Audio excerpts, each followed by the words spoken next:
Failure is a part of the learning process, right? What's the risk of failure? What, you'll be embarrassed, or risk of failure? How do you distinguish failure from learning? To get past it, you gotta go through it. Failure implies that it stopped, that the game stops, right? If it's part of you're failing and then you learn, then that learning is part of the moving forward. To get past your failure, that failure in your life, you gotta go through it. You can't go around your failure, you can't go over your failure, you can't go under your failure, you can't ignore your failure. You need to grieve the failure.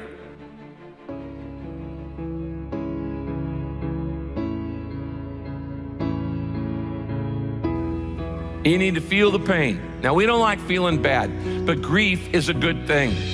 Grief is the way we get through the failure, and grief is the way we learn the lessons.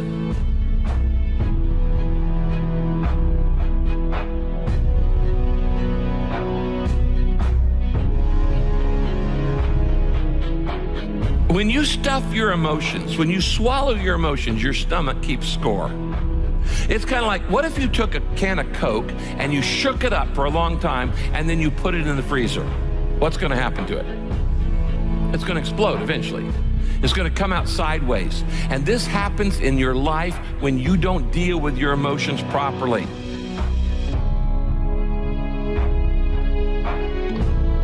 You don't minimize it. You don't rush to feel better. To get past your failure, you've got to go through the failure. That is what the process is like. Fail, learn, move forward, and constantly do that. So often, we want to just, when we fail, we want to just forget it, push it aside, stuff our emotions, and then immediately go to the next thing. You want to know why most people can never get anywhere in life? Why most people never live, never experience, never build, never do anything worthwhile in life? You know why? Because most people's egos are so inflated and so fragile that they won't allow people to see them be bad at something.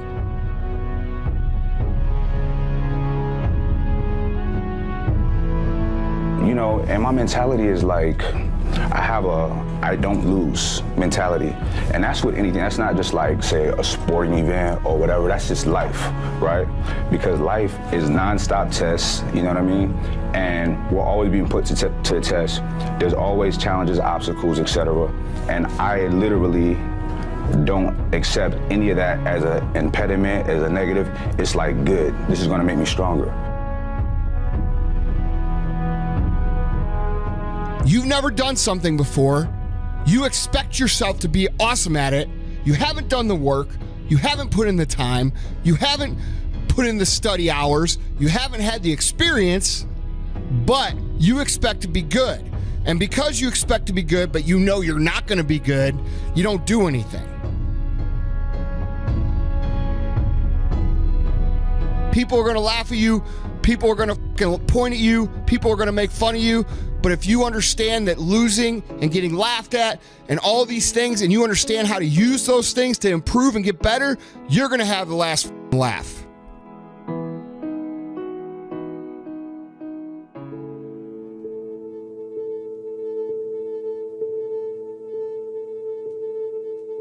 You can only have two things in life: reasons or results. Folks will always point out reasons on why they're not living their dream, on why they're not manifesting their greatness. They will always be able to point those things out, but none of those things count. The only thing that counts are results, and results don't lie, ladies and gentlemen. They tell it all. Judge a tree by the fruit that it bears, not the ones that it might talk about, not the ones that it might wish for or think about or affirm about, but the fruit that it actually bears. Here's to the dream chasers. Here's to the kings that wake up every day with relentless effort to taste their dreams. To the people who are wise and strong to know that the opinions of men and women are only distractions from your divine destiny. See, people walk around every single day talking about what another man or woman can accomplish because they can't stand the look of happiness on another individual's face. When they hate, you shine. When they throw shade, you become the sun. See, the thing about success, it ends all doubt. There's no better feeling in the world than telling someone, I told you so. No longer will we say what we can't do. From now on, we're going to say what we can do. Because we all have a special gift. Some just want to talk about it. And others want to apply a plan to achieving it. Every night, you write on your dream board. You create the blueprint that will lead to a beautiful design that you have created. Let's take our dreams back from the dream killers. Let's show them that your gift is for you and it was never meant for anyone else. So today, when you step out the door and you close that deal, hit that home run, make that game-winning shot, or make that key tackle, I want you to look up and tell the world, this is for the dreamers that jumped.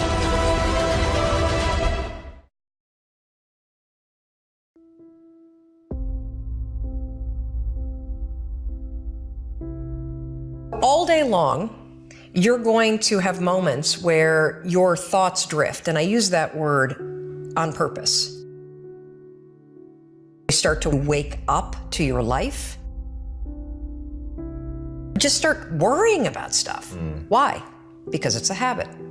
Because when you're not paying attention, your brain shifts from you being a decision maker and paying attention to you just kind of spinning things on autopilot, and one of your habits is worrying. Now what you're going to do, because your mind is actually ready to receive a different thought because of the counting, now you can put in an anchor thought. In some instances, trying to force yourself to think positive can actually make the worries worse. Well, the reason why is because it's really hard to just change the channel. What we have to do first is basically interrupt it and turn off the TV, and then turn it back on with the prefrontal cortex awakened. You catch yourself talking garbage to yourself? 5, 4, 3, 2, 1, switch it back. Get back to that vision that you have about toasting your success, or this customer being really happy, or you being proud of yourself.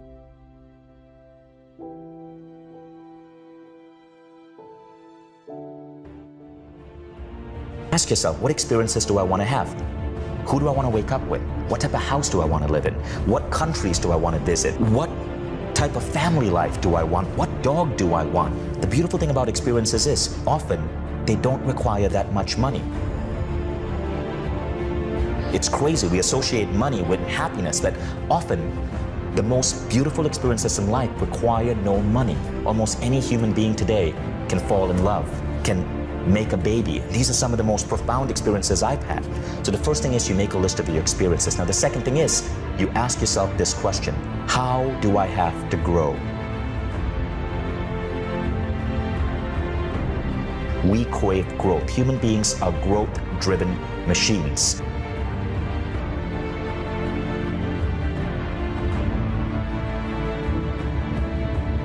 How do I want to grow? How can I learn to be a better father, a better spouse, a better lover?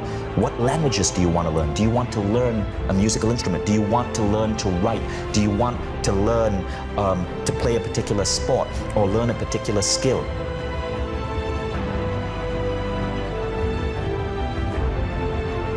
What many people don't realize about the world is that growth is a goal in itself. It's one of the key things that drive us forward as human beings, but very few people write down growth. You've learned entrepreneurship? Great, mentor someone, mentor a kid. So your list of contributions becomes your steps for you to give back to the world, because that takes you beyond pure happiness into fulfillment. If you want to be happy, make other people happy.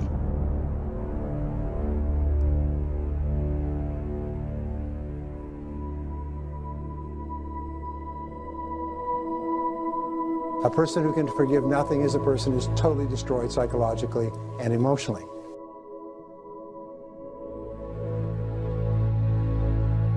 Forgive your parents.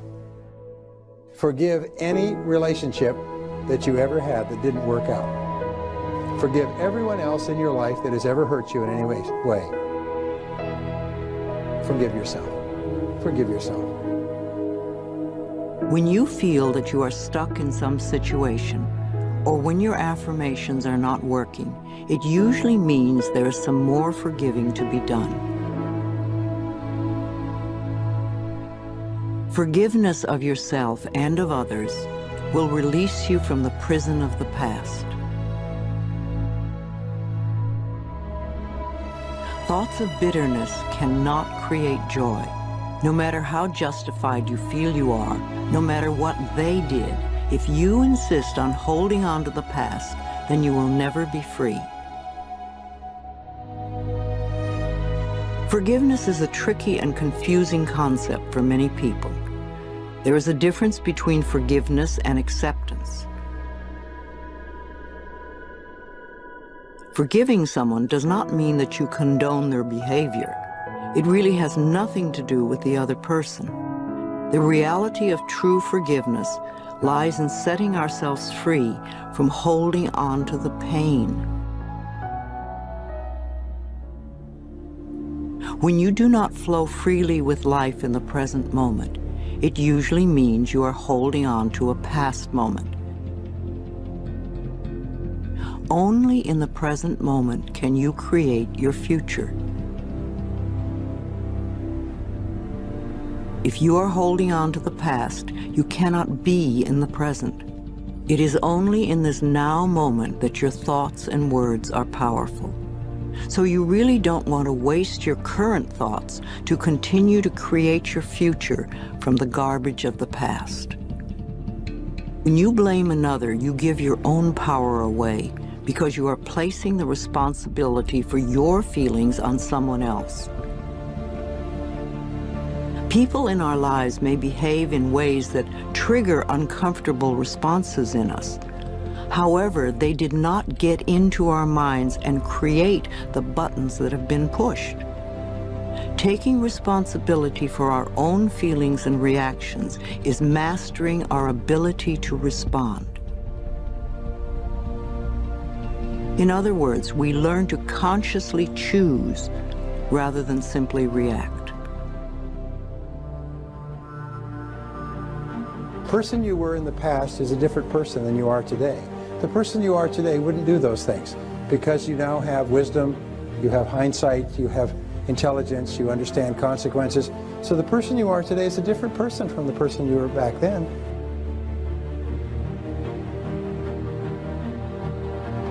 So don't keep beating yourself up because that other person, another person, did something that today you disapprove of. All right? Just let yourself go. Let yourself off the hook.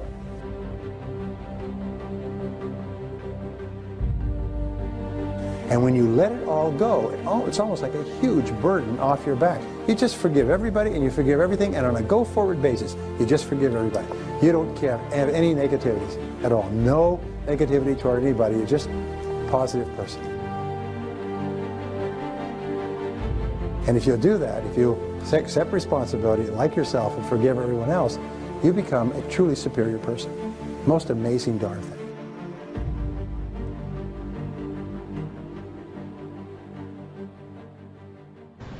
You know, I think all of us need to be on guard against arrogance, which knocks at the door whenever you're successful.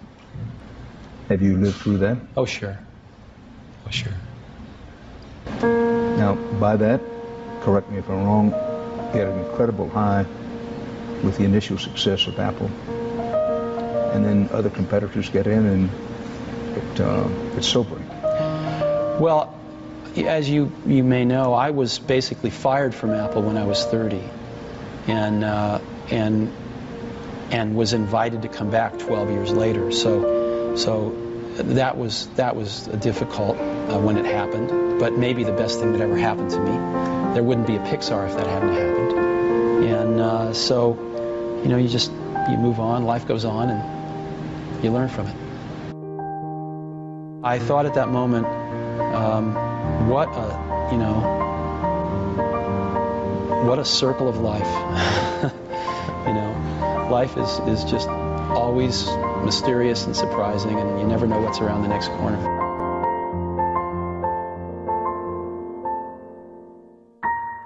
I'd had like $106 in the bank, and like I said, I had to sell my dog, and things were not looking very, very good. My $40 car had just blown up, so I was taking a bus to work. I had no film history, no real film knowledge. I was just working from, I guess, instinct, and I knew this was like the moment of truth. And they said, "Sylvester, you ready?" I said, "No, but Rocky." Because so often I had gone to fight films or sporting films. "Yes, we're going to go out there, we're going to knock him out, you're going to win." I said, "No, because I'm not going to win. I'm going to get destroyed. But if I can just be lucid, if I can still be standing on my feet, you know what, then life isn't so bad." And I think, again, symbolically, at the very end of our lives, if we can still say, you know, we were never humbled, we were knocked down, but we got up, and I can say, I lived life with integrity, and I took all the blows, and I still prevailed, I think that's a good epitaph for anyone, and that's what I tried to capture in this film. But more importantly, you can't be alone. To really succeed, no man really is an island. When you find the right components in your life, the right people that gel with you, then you feel as though you're invincible.